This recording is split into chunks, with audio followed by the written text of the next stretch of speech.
মাত্র 10 টাকা খরচ করে এক থালা মিষ্টি করে নিয়েছি। আপনারা দেখে নিশ্চয়ই বুঝতে পারছেন। তো আসসালামু আলাইকুম, সবাই কেমন আছেন? আশা করছি ভালো আছেন। তো আজকের রেসিপি হচ্ছে সুজির মিষ্টি। আমি এখানে 7 রকমের মিষ্টি বানিয়েছি। তো এই মিষ্টিগুলো আমি কিভাবে বানাচ্ছি ভিডিওটি প্রথম থেকে শেষ পর্যন্ত দেখার অনুরোধ রইল। আর ভালো লাগলে অবশ্যই একটা লাইক দিবেন। আপনাদের একটা লাইকে আমার ভিডিও করতে মোটিভেট করে।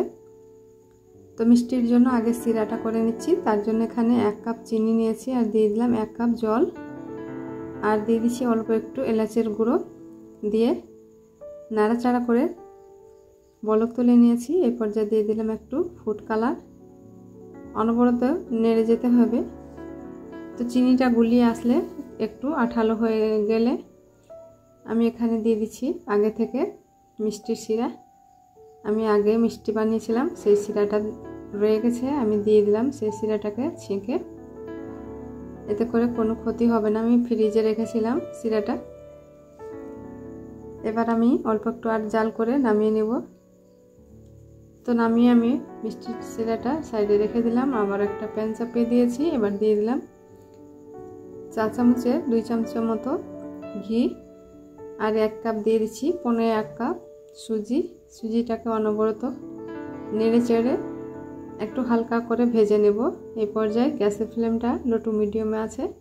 আর দিয়ে দিলাম 1 কাপ দুধ, আবারও দিয়ে দিলাম 1 কাপ দুধ, টোটাল 2 কাপ আমি দুধ দিয়ে দিলাম। অনবরত নেড়ে চেড়ে আমি মিষ্টির একটা ডো করে নেব। এই পর্যায়ে গ্যাসের ফ্লেমটা একটুও বাড়ানো যাবে না। তো আমি দিয়ে দিচ্ছি অল্প একটু সাদা তেল চারিদিকে ছড়িয়ে। সাদা তেলটা দিলে কি হবে যে কড়াইয়ের তলায় লেগে যাবে না সুজির মিশ্রণটা। তো অবশ্যই তেলটা দিবেন, তাহলে কিন্তু আপনাদের মিষ্টির ডোটা খুব সফট আর স্মুথলি হবে। আর নাড়তে চাড়তে খুবও ভালো হবে, মিষ্টিগুলোও খুব সুন্দর হবে। তো দেখতে পাচ্ছেন বন্ধুরা, আমার ডোটা কিন্তু প্যান থেকে ছেড়ে এসছে। এবার আমি নামিয়ে একটা থালাতে আমি নিয়ে নিব। তার জন্য থালাতে একটু সাদা তেল দিয়ে খুব ভালো করে গ্রিস করে দিলাম। এবার আমি এই থালাতে নিয়ে নিব, দিয়ে আমি থালাতে কিছুক্ষণ আমি ঠান্ডা করে নেব। তার জন্য ছড়িয়ে দিচ্ছি থালাতে।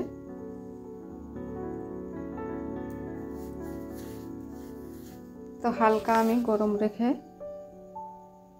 এটা ঠান্ডা করে নিয়েছি। এই পর্যায়ে দিয়ে দিচ্ছি 1/4 কাপের মতো গুঁড়ো দুধ,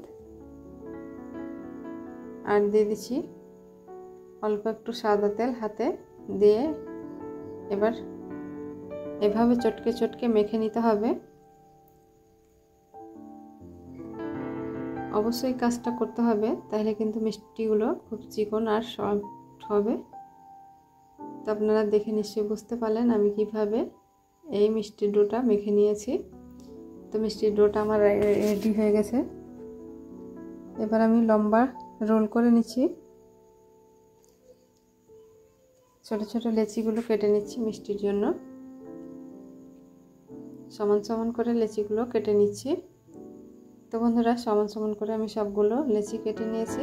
এবার হাত দিয়ে একটা করে লেচি নিয়ে এভাবে মুঠো করে আগে চেপে চেপে নিতে হবে। তারপরে হাত দিয়ে এভাবে ঘুরিয়ে ঘুরিয়ে গোল করে নিতে হবে। তো এই যে একটা মিষ্টি হয়ে গেল। এভাবে করে আমি 4টা মিষ্টি করে নেব। তো গোল মিষ্টিগুলো আমি 8টা করে নেব, আর লম্বা মিষ্টিগুলো করে নেব। এবার আমি লম্বাটা করে নিচ্ছি।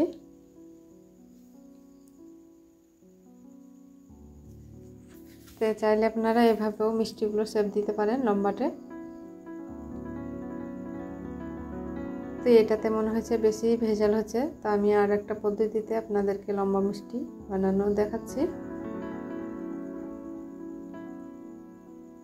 এটা হয়ে গেছে, এটাকে রেখে দিচ্ছি। আবার নিয়ে নিচ্ছি একটা লেচি, দিয়ে হাত দিয়ে একটু চেপে চেপে গোল করে নিচ্ছি। তারপরে লম্বাটে করে নেব। এই মিষ্টিটা বেশি স্মুথলি হবে, চিকন হবে। এই যে দেখুন কি সুন্দর একটা মিষ্টি আবার হয়ে গেল। এভাবে করে আমি কিছুটা মিষ্টি করে নিয়েছি, 8টার মতো। আর এগুলো আমি করে নেব রসবরি মিষ্টির মতো।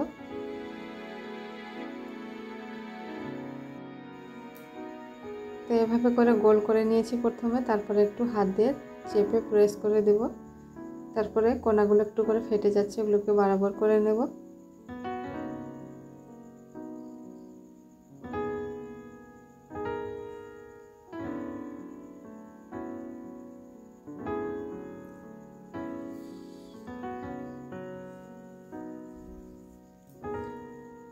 তো দেখতে পেলেন বন্ধুরা, থালাতে একটু ঘুরিয়ে ঘুরিয়ে আমি স্মুথলি একটা মিষ্টি বানিয়ে নিয়েছি।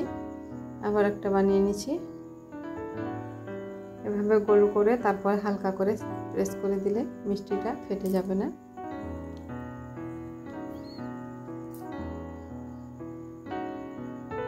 তো এইভাবে করে আমি বাকিগুলো বানিয়ে নিচ্ছি। তো এই যে বন্ধুরা, সবগুলো মিষ্টি আমার বানিয়ে নেওয়া হয়ে গেছে। এবার চলে যাব ভাজতে। তো তার জন্য প্যান চাপিয়ে দিয়েছি। এবার দিয়ে দিচ্ছি সাদা তেল। তেলটাকে খুব ভালো করে গরম করে নেব হাই হিটে। তারপরে আমি মিষ্টিগুলো দিয়ে দেব। তো বন্ধুরা, মিষ্টিগুলো দেওয়ার পর কিন্তু চুলার আঁচটাকে একটু কমিয়ে দিতে হবে, লো টু মিডিয়ামে করে দিতে হবে। তারপরে মিষ্টিগুলো ভাজতে হবে।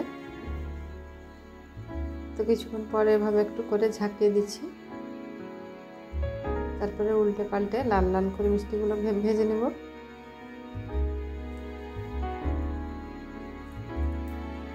তো লাল লাল করে মিষ্টিগুলো ভেজে নিয়েছি। এবার তুলে সরাসরি দিয়ে দেব গরম শিরাতে। শিরাটাকে আমি আবারও একবার জাল করে গরম করে নিয়েছি আর দিয়ে দিলাম।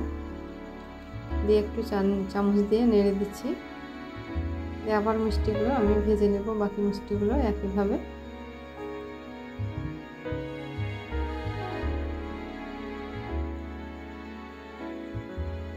তো এবার আমি লম্বা মিষ্টিগুলোকেও দিয়ে দিলাম সম্পূর্ণ, দিয়ে একটু ঝাঁকিয়ে দিচ্ছি।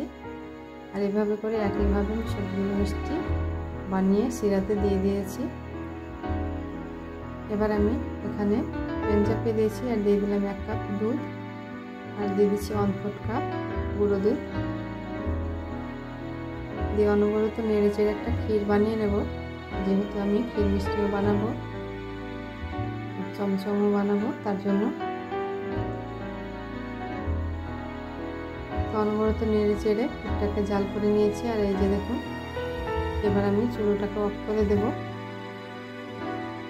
দিয়ে নাড়াচাড়া করে খুব সুন্দর করে একটা ক্ষীর বানিয়ে নিয়েছি।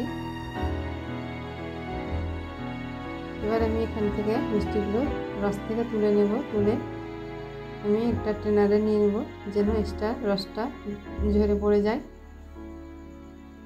আর মিষ্টিগুলো দেখতে পাচ্ছেন কতটা রসে টইটম্বুর হয়ে আছে।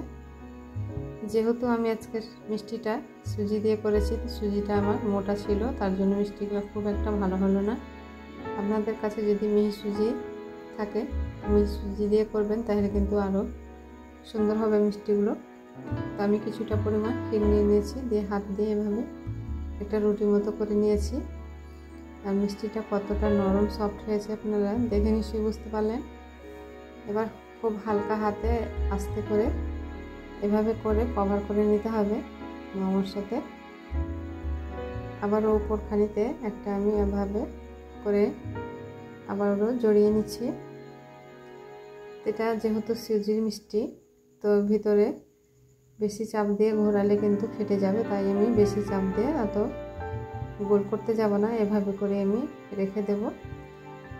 তো আমার ক্ষীরটাও একটু শক্ত হয়ে গেছে, তার জন্য আমার কভার করতে একটু অসুবিধা হচ্ছে। আপনারা চাইলে একটু নরম করে নেবেন ক্ষীরটা, তাহলে কিন্তু খুব ভালো হবে ক্ষীরটা মিষ্টিতে লাগানো। এবার আমি লম্বা মিষ্টিগুলোকে একটু করে চামচ দিয়ে আমি এভাবে করে কেটে দিলাম। তারপরে এই যে ক্ষীরটাকে ভরে দিলাম। তো এভাবে করে আমি আরো কয়েকটা মিষ্টি করে নিচ্ছি।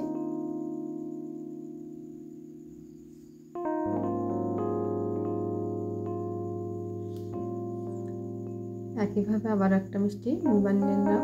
তো এইভাবে একটু কেটে ভরতে দিয়ে কিন্তু ফেটে যাচ্ছে, তাতে কোনো অসুবিধা নেই। তো সম্পূর্ণ মিষ্টিটা আমি সাজিয়ে নিয়েছি। এই যে দেখুন, ক্ষীর মিষ্টিটা আমি একটাই করেছি, অর্ধেক করে নিয়েছি। আর মাঝখানে একটু রেড ফুড কালার দিয়ে দিচ্ছি।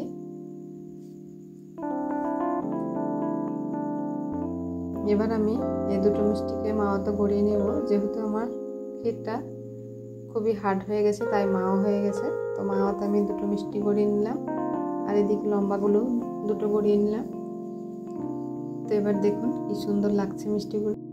তোরা দেখতে পেলেন খুব সহজে কিন্তু খুব কম খরচে মিষ্টিটা থালা ভর্তি বানিয়ে নিয়েছি। এই মিষ্টিটা আপনারা চাইলে বিয়ের থুবড়াতেও সাজিয়ে দিতে পারেন, আর যে কোনো অনুষ্ঠান বাড়িতে দিতে পারেন। বাড়িতে কোনো মেহমান আসলেও কিন্তু এই মিষ্টিটা বানিয়ে দিতে পারেন, খেতে ভীষণই মজার হয়। আশা করছি ভিডিওটি ভালো লেগেছে। ভালো লাগলে অবশ্যই একটা লাইক দিতে ভুলবেন না, আর আমার চ্যানেলে নতুন বন্ধু হয়ে থাকলে চ্যানেলটিকে অবশ্যই সাবস্ক্রাইব করবেন। আর আমার ভিডিওগুলো যদি ফেসবুক পেজ থেকে দেখে থাকেন তাহলে ফলো করে দেবেন। এতক্ষণ সঙ্গে থাকার জন্য অসংখ্য ধন্যবাদ। আল্লাহ হাফিজ।